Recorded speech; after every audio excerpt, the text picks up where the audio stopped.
Hey there guys, today's video is going to be a little bit different because in today's video I visit the Ellen Trout Zoo in Lufkin, Texas. This is actually one of my favorite zoos to visit, but I did want to show it to you guys with some of the things that I look for when I'm going to a zoo. So if you want to see some of the really cool exhibits, see what I look for when I go to a zoo in terms of what I can then use for taking care of my own animals, you want to make sure to stick around because that's going to be coming up right after this.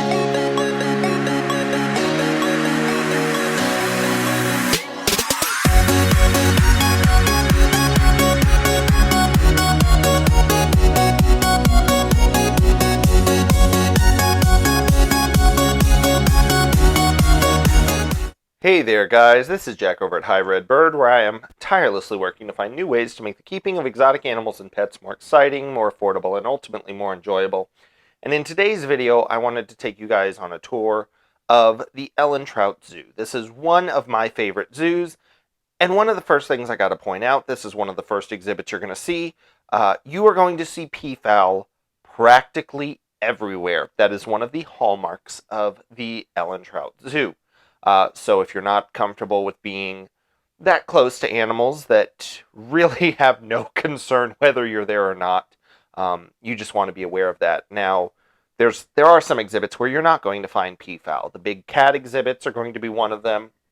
This alligator and alligator snapping turtle exhibit obviously didn't have peafowl in it, or at least none that I saw in my time there. But one of the things I like to do when I go to a zoo, I want to take a look at how they do things.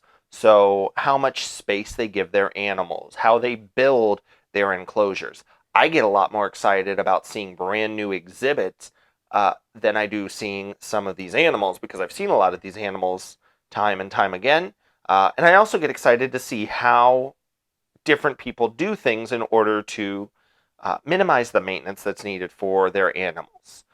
So for example, this flamingo pool, the yard itself isn't, the most spectacular, awe-inspiring yard, but you can see that feeding pool that the flamingos have really minimizes the mess in their main pool, so it keeps that water quality nice. You can see that the areas around the pool are easily raked up.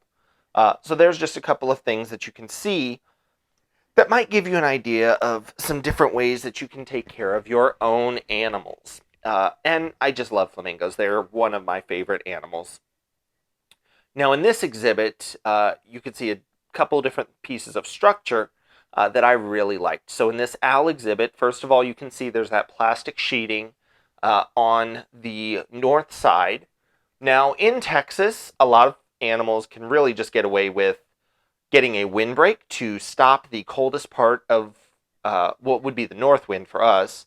If you're in the southern hemisphere, it's a little bit different, but for us, the north wind, we want to block that. We want to make sure the animals can stay out of the rain as well, because being cold and wet is far worse than just being cold. So in this exhibit, you can see there's that windbreak, there's that shelter with the heat lamps built in under that shelter. So you never really need to take those down. You could leave them up year-round. They'd be protected. So that would be a great way to do things if you're considering building an aviary of your own. Now, as you continue around the Ellen Trout Zoo, like I said, peafowl. There are going to be peafowl everywhere, including this absolutely stunning leucistic one that was just standing on a picnic table. Now, I say peafowl. Realistically, I think the ratio of males to females is a little bit skewed. We definitely saw far more peacocks than we saw peahens in our visit to the Ellen Trout Zoo. But as everyone knows, the collective term for a group of them is peafowl. That includes both males and females. That is actually one of the pet peeves of mine when people ask, where's the girl peacocks? Well, there are none. Now, watching this laughing kookaburra in this enclosure was a lot of fun for me because, as a form of enrichment, this bird got a pumpkin with small insects inside and then holes drilled through the pumpkin. It looked like they were some type of maybe mealworms. I was watching this kookaburra watching a mealworm for about 5 minutes. It was really interesting because I was wanting to see who was going to cave first. Obviously, I did. The Kookaburra was still staring that pumpkin down.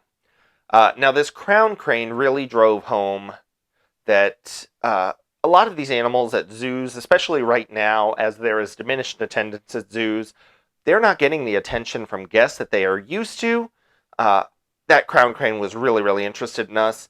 The peafowl were really, really comfortable with us, and the people that you see in the background of this video, this was one of the only times in the zoo that we saw other people. So a lot of the animals are just sort of missing out on what is part of their regular enrichment, that visitation from guests. And part of why that is so problematic is that visitation from guests is a major component of how most zoos and aquariums are going to be able to feed and care for their animals. That admission income is needed. Here, there was a pair of Hawaiian naynays, or naynay geese. Now, these are one of my favorite waterfowl species, and you can see they have a separate barrier fence keeping them even a little bit further away, because naynays are known for being a little bit obnoxious, having just a little bit of attitude, but to me that's one of the things that makes them wonderful.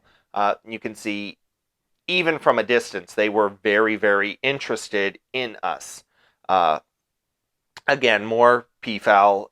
I told you guys at the offset, when visiting the Ellen Trout Zoo in Lufkin, Texas, you need to be prepared to see peafowl. Now, one of the things I've been trying to tell people, especially right now, there's a lot of different ways that you can support zoos, because you guys can see, I mean, obviously, whenever we did encounter people, we were trying to be respectful, maintain a social distance, but there really weren't that many people to try to be mindful of. So a lot of zoos are struggling, so I've been encouraging people, if there's a zoo you would like to support, if there's a zoo that really means something to you, holds a place in your heart, you can look up ways on their website that you can make a donation to them. Perhaps you could adopt an animal. They do things like animal paintings, which would be a great way to get something that you enjoy from that zoo, but help to support them as well. Now here you can see I'm just going through more of the exhibits. This owl exhibit I really liked because they used a heavier mesh, which gave them a bit more shade in their enclosure as well. And again, you can see that maintaining that north wall, that windbreak, was all that was needed for the owls. Now for this hornbill, you can see that it has a small building that it can go in through those windows in order to be able to get out of the elements, because it's going to need a little bit more shelter. And some of the birds were seeking shelter on top of the buildings. That's correct. There are even more peafowl. I know y'all weren't ready for that, but they are absolutely there. Now, the Ellen Trout Zoo has a lot of exhibits with smaller animals. They are a smaller zoo. They know that they're a smaller zoo, but they do have some larger animals as well. They have things like rhinos. They have, while not the most aesthetically pleasing or like laid out exhibits, they have pretty good spaces for a lot of their animals. Now here we had some giraffe, and again, this to me was pretty telling. Giraffe are usually lightly skittish and normally don't care that much about regular visitors. Obviously, they notice who their keepers are. They learn to follow them, looking for the possibility of attention or food. But the giraffe were coming up to look at us from across their moat. So again, a lot of animals in zoos really just aren't getting the attention they're used to because there aren't as many visitors to zoos right now. So again, I can't encourage you guys enough. If there's a zoo you want to support, go ahead, look on their website, see if there's ways that you can support them. The animals would definitely benefit from something like that. I can also assure you that the people taking care of those animals would appreciate it as well. Because, I mean, here, this giraffe is just staring us down, which is not normal behavior for a giraffe. It was fun to be on that side of it, though. Um, Now, the Ellen Trout Zoo, you can see this is a really good space for those giraffe. They blend into those trees really well. Uh, the Ellen Trout Zoo does have some really nice exhibits, and some of them even caught me a little off guard. So when I first saw this, I was thinking, oh God, something broke, and because they're not getting attendance, they don't have the ability to fix it. Like, do I need to make a donation now? And then I see this bridge falling into the water with the graphic for the Nile Crocodile and think, oh my God, who would ever decide to put a bridge over a Nile Crocodile exhibit that runs the risk of breaking? And then I realized that that was thematically done, because then you can use this fake bridge as a way for the crocodile to get out of the water. It creates some interesting propping inside the enclosure. So this one even got me. This was really, really well done, and I was just kind of proud of them for that because it got me. Now you can see the crocodile just behind that little bridge. Now in this shot, I was a little upset because I really, really wanted to see that hippo. He was right up against the glass, and right as I came up to try to get a little bit of a video clip, he went swimming away. So I, leaned into the glass and then realized that this hippo was right there. So I did get to see a hippo up close. Now you can see that the water quality is not the greatest, but hippos are known for being very problematic when it comes to their water quality. This is actually pretty clear water for hippos, considering the amount of mess they make. And you can see there's a little bit of scratching on that inside glass, but you can still get a really good look at these hippos. And as I was staring one down, I guess this one got jealous because he decided to come back. So I was able ultimately to see both of these hippos from this viewing window. Now, as we were walking around the Ellen Trout Zoo, we were able to see there were some notices about upcoming exhibits. So you can see they have their gorilla forest coming soon, and of course, more peafowl. There's so many peafowl. Now, this exhibit I really, really liked because it's a more natural looking exhibit. A lot of times, people get excited about the brand new modern looking aviary with the really clean lines and, all metal construction. And this with those natural looking posts, all the natural perching and the planting growing up those posts. I really liked the look of this. So for people who have outdoor aviaries, as long as it's something that's not going to be toxic to your birds or run the risk of damaging your enclosure, I don't necessarily think there's anything wrong with having plantings growing up the walls or the mesh of your aviary, the support posts of your aviary, because it does create a really nice look. And in this naturalistic enclosure, this pair of bald eagles looks absolutely magnificent. Now, there were some other exhibits that I was really, really excited to see, and the Komodo Dragon exhibits were probably some of my favorites. Now, here you can see the Komodo Dragon exhibit's done two different ways. So in the first one, you can see it's a standard lizard exhibit. There's a faux rockwork wall. There's a waterfall with a water feature. There is a large rock that presumably has some type of heating element to, generate warmth for the animal. There's sand on the bulk of the floor to make it easier to clean up that enclosure. So, a pretty straightforward reptile enclosure. You can see some fans, some other things. But then in this one, this is a themed out reptile enclosure. And you get a little bit more option when it comes to an enclosure like this. So you can see there's that faux hut in the background. It's made to look like if you were living on this island and encountered a Komodo dragon, it might be under your porch. So you can see there's that faux tin, or rather it is tin, but it creates the look of a roof, a faux roof, and it hides the heating elements and the fans that are in the back. So if you're standing, you're not going to see any of those things. I had to basically get down on the ground just to be able to see all of those aspects. Now you also get things like the stairs, you get the decking, so you can build in platforms that you need. And one of the coolest things about doing something like this, you can see that there are faux planters everywhere. There are a couple on the deck. There's one right here. That means if you're not the greatest at keeping plants alive, you could detail out an enclosure with something similar to this look, and it wouldn't be distracting that you're using planted pots or potted plants. There we go. That's how those words go together, because it looks like it's supposed to be there.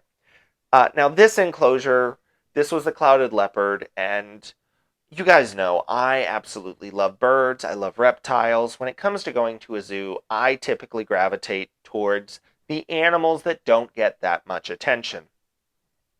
Charismatic mammals tend to get all of the attention in a zoo because they're cute, or they're pretty, or they're fluffy, or they're cuddly. And I mean, so many animals are so interesting that I don't think any animal should be singled out just for that reason. But I'm not going to lie, I edited this video clip down quite a bit because I was just enamored with this clouded leopard.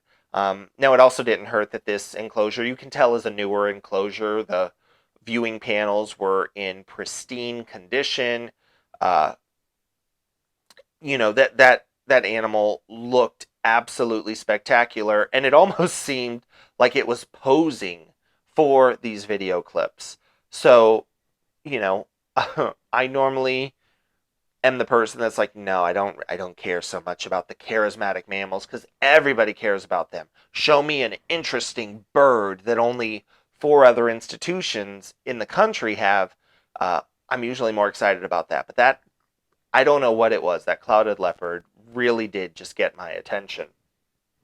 Now, built on along that clouded leopard enclosure, there were a couple of other things. You can tell that there's this large python exhibit. And again, that viewing panel, really, really nicely done, really good condition.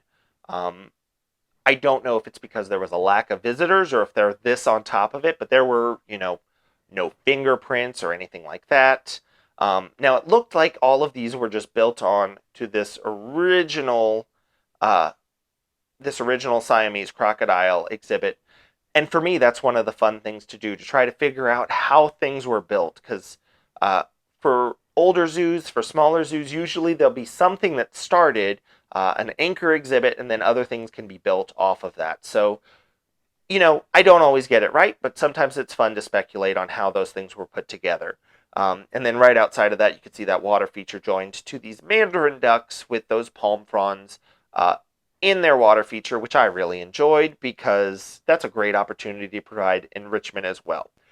So I certainly hope you guys have enjoyed this trip to the Ellen Trout Zoo in Lufkin, Texas. If you liked this video, please feel free to give me a thumbs up, and I hope to see you guys next time. All right, bye. I do need to say thank you to my Patreon patrons for helping to make these videos possible. You can find out more by visiting Hi Red Bird on Patreon or clicking the link in the description section down below if you would like more information. Thanks!